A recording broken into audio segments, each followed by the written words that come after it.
बिस्मिल्लाहिर्रहमानिर्रहीम। इस वीडियो में हमने डिस्कस करना है सोमैटोसेंसरी कॉर्टेक्स के बारे में। एक्चुअली होता ये है कि जो हमारे पास सेरिब्रल कॉर्टेक्स है, सेरिब्रल कॉर्टेक्स को हम डिफरेंट पार्ट्स में डिवाइड करते हैं। अब किस तरह करते हैं वो हम देख लेते हैं पहले।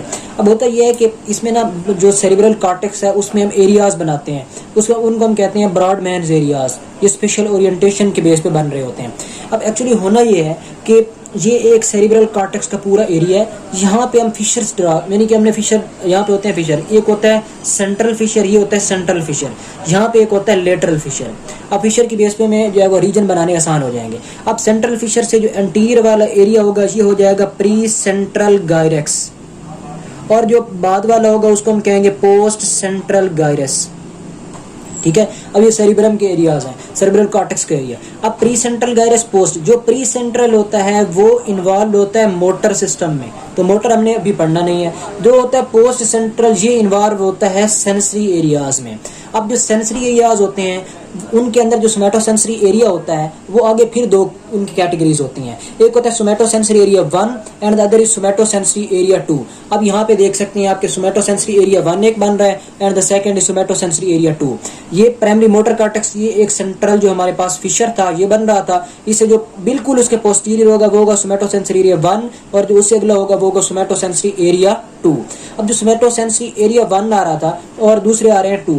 अब एक्चुअली होता ये है कि जो सोमैटोसेंसरी एरिया 1 है आप देख सकते हैं इसके बहुत ज्यादा जो है वो यहाँ पे सिग्नल आ रहे होते हैं, थोरेक्स से, थाई से, शोल्डर से, हैंड, फिंगर, टंग और एब्डोमिनल भी होते हैं। सोमैटोसेंसरी एरिया 2 जो होता है उसमें कम आ जाते हैं। तो इससे एक तो आप ये बात में रख सकते हैं कि जो है हमारे पास सोमैटोसेंसरी एरिया 1, इनके हम डिफरेंस देख लेते हैं। सोमैटोसेंसरी एरिया 1 जो होता है वो ज्यादा एक तरह का मतलब ब्रॉड होता है, उसको हम ज्यादा स्टडी किया हुआ है हमने। और दूसरी बात ये होती है कि वो मोर एक्सटेंसिव होता है, यानी कि एक्सटेंसिव है। और दूसरी बात इसमें जो है वो डिग्री ऑफ लोकलाइजेशन भी ज्यादा होती है सोमैटोसेंसरी एरिया 1 के अंदर। तो आप ज़हन में रख सकते हैं कि सोमैटोसेंसरी एरिया चूंकि डायग्राम में भी क्लियरली डिफाइंड है कि उसमें जो है वो एक्सटेंसिव है और मोर स्टडी उसको किया गया है। और उसके बाद ये है कि उसके अंदर जो लोकलाइजेशन है वो बहुत ज्यादा फाइन है और एक्सट्रीम डिग्री की है।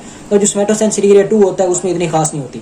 अच्छा, एक और होता है सोमैटोसेंसरी एसोसिएशन एरियाज। अब जो सोमैटोसेंसरी एसोसिएशन एरियाज कहाँ पड़े होते हैं? एक्चुअली जो हमने पढ़ा है कौन से, somatosensory area 1 and the other is 2।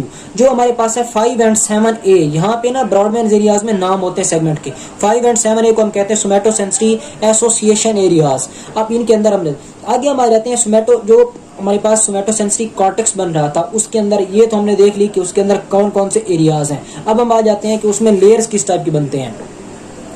पहले ये बात देख लें कि ये जो एक डायग्राम बनी हुई है इस चीज को समझ लें। देखें यहाँ पे लेफ्ट से स्टार्ट करें और राइट की तरफ आए। अब यहाँ पे इंट्रा एब्डोमिनल, टंग और ये जो है वो ये कौन से एरिया थे? सोमैटोसेंसरी एरिया 1 वाले थे और ये जो होते हैं सोमैटोसेंसरी एरिया 2 वाले होते हैं। अब इनमें जो ये जो साइज बना हुआ है डिफरेंट बॉडी पार्ट्स का, जितना ज्यादा बड़ा साइज है इसका मतलब ज्यादा उसका जो है वो उतना ही ज्यादा वहाँ पे एरिया है। अब देखें यहाँ पे जो है वो लिप है और उसके अलावा टीथ, और इनका जो एरिया वो ज्यादा होता है, टंग उससे कम है, देन हैंड्स, और इनका जो है वो कम होता चला जाता है। यानी कि इनका ज्यादा एरियाज है, इनकी ज्यादा जो है वो इनकी ओरिएंटेशन है स्पेशल, और जो है वो ओरिएंटेशन इनकी ज्यादा है। जो फुट, टोज और ये आ जाते हैं जेनिटल्स, इनकी जो है वो कम होती है। तो ये जो है वो इसको हम यहाँ पे देख सकते हैं कि एरियाज के साइज के बेस पे, यानी कि जो एरिया है बॉडी का उसके अंदर साइज के बेस पे हमने देखा हुआ है कि कितनी ज्यादा इसके अंदर जो है वो प्रेजेंट होती है एक तरह की स्पेशल ओरिएंटेशन। अब हम आ जाते हैं सोमैटोसेंसरी कॉर्टेक्स जो है उसकी लेयर्स। ये ना एक्चुअली इसमें जो सोमैटोसेंसरी कॉर्टेक्स है सिग्नल्स की बेस पे, सिग्नल की ओरिएंटेशन की बेस पे हमने इनको डिवाइड कर देते हैं 6 लेयर्स में। लेयर नंबर 1, 2, 3, 4, 5 जो 6 एंड 6A एंड 6B, ये हमारे यहाँ superficial margin towards the deep margin, यानी सुपरफिशियल एरिया से डीप एरिया की तरफ आ रहे होते हैं। अब होता ये एक्चुअली कि जब भी कोई इनपुट सिग्नल आएगा तो वो सबसे पहले स्ट्राइक करेगा एरिया नंबर 4 को, यानी कि इनपुट सिग्नल ने हमेशा ये ज़हन में रखें वो 4 के अंदर आता है। 4 से अब ये डीप भी आ सकता है एंड सुपरफिशियल भी। जो डिफ्यूज्ड और नॉन स्पेसिफिक टाइप के सिग्नल्स होते हैं वो 1 एंड 2 में चले जाते हैं। ठीक है, डिफ्यूज्ड एंड नॉन स्पेसिफिक ये चले जाएंगे, डिफ्यूज्ड एंड नॉन स्पेसिफिक चले जाएंगे 1 में, और जो हाईली ओरिएंटेड आ जाते हैं वो डीप आ जाते हैं। अब होता ये है कि जो 2 एंड 3 एरियाज होते हैं इनके अंदर जो सिग्नल यहाँ से कैरी करते हैं वो कार्पस कैलोजम को क्रॉस कर जाते हैं। कार्पस कैलोजम क्या करा रहा था? राइट साइड जो होती है वो लेफ्ट को कंट्रोल कर रही थी, लेफ्ट जो होती है वो राइट को कंट्रोल कर रही थी, यानी कार्पस कैलोजम में इसको धकेल देगा सिग्नल्स।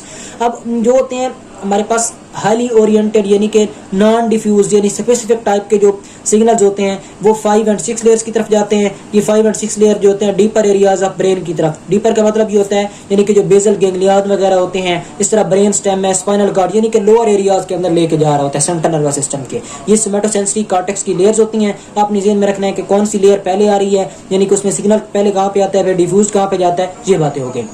अब हम आ जाते हैं जो फंक्शंस होते हैं सोमैटोसेंसरी एरिया जो होता है वो सोमैटोसेंसरी कॉर्टेक्स नंबर 1।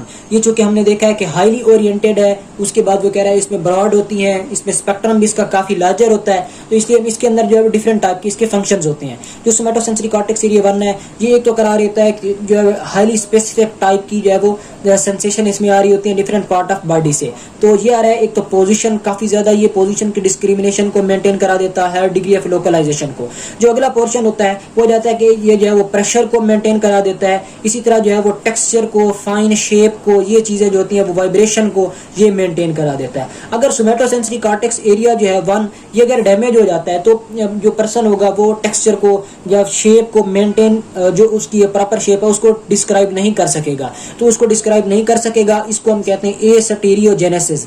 एस्टीरियोजेनेसिस क्या है? एक्चुअली जब सोमैटोसेंसरी कॉर्टेक्स 1 को अगर हम जो है वो सेट कर दें, यहाँ से निकाल दें या वो अनेबल हो जाए डिफाइन करने में, तो वो टेक्सचर को मेंटेन यानी कि जो उसको टेक्सचर को डिस्क्रिमिनेट नहीं कर पाता, इसको हम कहते हैं एस्टीरियोजेनेसिस। जो सोमैटोसेंसरी एसोसिएशन एरियाज हमने देखे थे 5 और 7A वाले, ये जो सोमैटोसेंसरी एसोसिएशन एरियाज होते हैं इनका आपने एक ही ध्यान में रखना है, ये कम्प्लेक्स आउटपुट दे रहे होते हैं।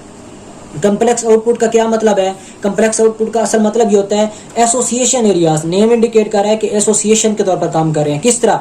सोमैटोसेंसरी एरिया 1 से सिग्नल यहाँ पे आएगा, उसके अलावा जो होता है वो यहाँ पे सिग्नल आ जाते हैं वेंट्रोबेसल न्यूक्लियर ऑफ द थैलेमस से आ रहे होते हैं, इसी तरह कॉर्टेक्स विजुअल कॉर्टेक्स से आ रहे होते हैं, इसी तरह ऑडिटरी कॉर्टेक्स से आ रहे होते हैं। सारे सिग्नल यहाँ से आते हैं, ये एक तरह का रिले सेंटर के तौर पर या जो एसोसिएशन सेंटर के तौर पर काम करता है, आगे सिग्नल जो है वो फिर ये कैरी कर देता है, तो कम्प्लेक्स आउटपुट को मेंटेन कराता है। अगर ये डिफाइन ना हो यानी कि इसको हम सेक्ट कर दें, यहाँ इसका सेक्शन हो जाए यानी कि निकाल दें, इसको रिमूव कर दें, तो फिर क्या होता है, इसको हम जो क्लिनिकल एबनॉर्मलिटी होती है उसको हम कहते हैं एमार्फोसिंथेसिस। एमार्फोसिंथेसिस में एक्चुअली हो क्या रहा होता है, एमार्फोसिंथेसिस में नेम इंडिकेट कर रहा है कि जो है वो प्रॉपर शेप जो है वो मेंटेन नहीं होगी, यानी कि इस तरह होता है क्योंकि राइट साइड कंट्रोल करती है लेफ्ट को, लेफ्ट कंट्रोल करती है राइट को, कार्पस कैलोजम बनने की वजह से। अगर ये जो है उसको निकाल देते हैं तो चूंकि ये कार्पस कैलोजम की तरफ जो है वो भेज रहा था सिग्नल, तो राइट साइड पे अगर जो होते हैं यानी कि हम देखेंगे कि अगर राइट साइड पे एरिया डैमेज है तो क्या करेगा, लेफ्ट साइड वाले जो होते हैं उनको प्रॉपरली ये डिफाइन नहीं कर सकेगा, वहां से सेंसेशन जो है वो लॉस हो जाती हैं, लेफ्ट वाले के राइट की तरफ लॉस हो जाती हैं, यानी कि वहां पे जो एक तरह की टेक्सचर मेंटेन हो रही होती है वो वहां पे मेंटेन नहीं हो पाती। इसको हम कहते हैं क्या चीज, दैट्स एरिया जो होता है, इस एरिया को हम कह रहे होते हैं क्या चीज, ये जो है एमार्फोसिंथेसिस करा रहा होता है। उसके बाद हम आगे आ जाते हैं, यहाँ पे डायग्राम के थ्रू देखेंगे हम कि ओवरऑल जो है कैरेक्टरिस्टिक क्या होती है सिग्नल ट्रांसमिशन की। ये बहुत इजी है, पहले आपने कर लिया हुआ है, यानी कि जो है वो किस तरह डाइवर्जेंस हो रही होती है, इसको हम थोड़ा समझिए देख लेते हैं। अब देखिएगा, एक्चुअली यहाँ से स्टार्ट करना है आपने। अब स्टिमुलस आया स्किन के ऊपर, हमने पहले पढ़ रखे हैं first degree nuclei, second degree nuclei and then third degree nuclei. अब देखें डर्सल कॉलम न्यूक्लियाई, थैलेमस के न्यूक्लियाई और फिर कॉर्टेक्स एरिया के अंदर न्यूक्लियाई बन रहे हैं। अब यहाँ पे देखिएगा, जब डर्सल कॉलम न्यूक्लियाई के अंदर आ रहा है तो ये डाइवर्जेंस करा रहा है, मतलब एक जो फाइबर मजीद आगे डिवाइड कर रहा है, वो मजीद डिवाइड कर रहा है, वो मजीद डिवाइड कर रहा है, इस तरह डाइवर्जेंस जो है वो सर्किट मेंटेन हो रहा है। ठीक है, ये बात होगी क्लियर यहाँ तक। यहाँ पे न्यूक्लियाई बन रहे थे जिनकी वजह से डाइवर्जेंस हो रही थी। अगर अब हम देख लेते हैं, ये लोअर एरिया इस चीज को डिस्क्राइब कर रहा है कि सिग्नल की स्ट्रेंथ जो है वो अब उसको रिलेट करते हैं इसके साथ। देखें, अगर सिग्नल की स्ट्रेंथ ज्यादा होगी, स्टिमुलस ज्यादा होगा तो डिस्चार्ज भी ज्यादा होगा। वीक स्टिमुलस आया कम डिस्चार्ज, मॉडरेट और फिर स्ट्रॉन्ग स्टिमुलस तो डिस्चार्ज ज्यादा हो जाता है। उसके बाद हम डिस्कस करते हैं 2 point discrimination. Now what's called 2 point discrimination? Name indicate कर रहा है कि जो 2 पॉइंट्स अगर हम स्किन के ऊपर लगा देते हैं या हम 2 डिफरेंट स्टिमुलाई अप्लाई करते हैं तो बॉडी को किस तरह पता चलता है कि ये 2 पॉइंट्स हैं। इस फिनोमेना को कहते हैं 2 पॉइंट्स डिस्क्रिमिनेशन। एक्चुअली इसको भी हम डायग्राम से देखते हैं। अब होता ये है, यहाँ पे देखें कि अब यहाँ पे एक सिंगल था, यहाँ पे जो है वो 2 आ रहे हैं, यानी कि जो स्किन है उसमें से हमने 2 एडजेसेंट एरियाज के ऊपर स्टिमुलाई अप्लाई किया। अब एक का ये रूट है, दूसरे का ये है, कॉर्टेक्स के अंदर आ रहा है। अब जो एरिया 1 वाला है स्टिमुलस है और एरिया 2 वाला है, हर एक अपना जो है वो एक वहाँ पे स्टिमुलस जाएगा, वो उसको जो है वो डिस्चार्ज करेगा वहाँ पे, तो जो है वो एक अलग हमें कर्व ऑब्टेन होगा। अब ये पहले ब्लू को देख लेते हैं। ब्लू होता है ये यहाँ पे एक है, ये दूसरा है। अब इनमें दरमियान में क्या चीज बन रहा है, एक जो डीप एरिया और यानी वैली है, और साथ में ये क्या होते हैं, एलिवेटेड एरियाज होते हैं। ये डिस्क्राइब कर रहा है कि ये 2 डिफरेंट टाइप के ग्राफ्स हैं, 2 डिफरेंट स्टिमुलस हैं, ब्रेन को पता चल जाता है। ये था without lateral inhibition. Now what's called lateral inhibition, देखते हैं अभी।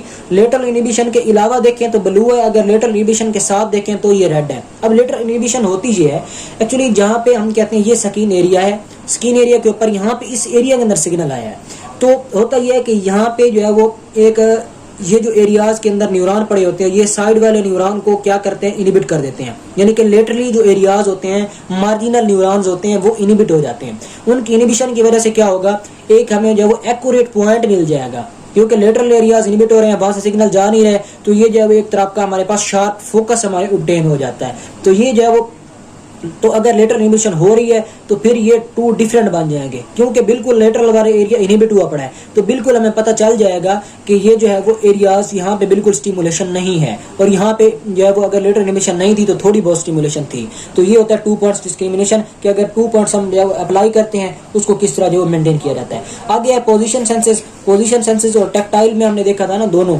तो ये जो है आप इजीली कर सकते हैं। इसमें टैक्टाइल में हमने पहले देख ली कौन सी सेंसेशन, ये वाली टच की देखी हमने, ठीक है। उसके अलावा जो है अब हम आ जाते हैं पोजीशन सेंसेस पे। पोजीशन सेंसेस भी इसी तरह जो है वो इनका सेम पाथवे आ जाता है। इनको हम कहते हैं डायनामिक, जो है वो रिसेप्टर के थ्रू जा रही होती है, प्रोप्रियोसेप्टिव टाइप की सेंसेशन होती है। अच्छा, एक्चुअली यहाँ पे देख ले, जो पोजीशन सेंसेस हैं वो 2 टाइप की होती हैं, यानी कि एक सोमैटिक हो जाती है, स्टैटिक पोजीशन सेंस होता है, दूसरा डायनामिक होता है। अब सेम जो है वो उनका जाएगा। आगे हम देखते हैं कि जो है ना मसल स्पिंडल, वो किस तरह, वो चैप्टर नंबर 55 में ये पोजीशन सेंसेस वहां पे क्लियर हो जाएंगे इजीली। अब हम आ जाते हैं किस पे, एंट्रोलेटरल पाथवे पे। एंट्रोलेटरल की एनाटॉमी देखते हैं और फिजियोलॉजिकल इसका जो है वो डिफरेंसेस हमने पहले देख लिए हैं एनाटॉमिकल। अब हम देखते हैं कि इनमें ट्रांसमिशन किस तरह हो रही होती है।